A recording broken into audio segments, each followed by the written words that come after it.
ప్రియ సోదరుడు సురేష్ తను ప్రేమించి అనుగ్రహించుతున్న భార్య వేణి వీరిద్దరిని కూడా నీ వాక్యమందు నీ సేవకుడి ద్వారా నువ్వు జతపరుస్తున్నందుకు నీకే కృతజ్ఞతాస్తులు చెల్లిస్తున్నాం. వారి యొక్క మనసులు ఐక్యపరచండి. ఒకరి పట్ల ఒకరు ప్రేమ కలిగి అనురాగం కలిగి ఒకరినొకరు అర్థం చేసుకుంటూ అన్యోన్యంగా ఆదర్శప్రాయమైన మంచి క్రైస్తవ దంపతులుగా వారు ఉన్నట్లు మీరు సహాయం చేయండి.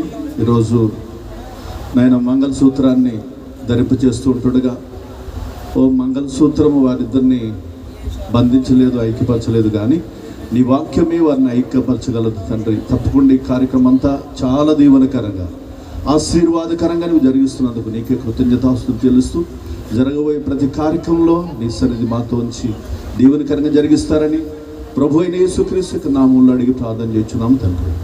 ఆమేన్.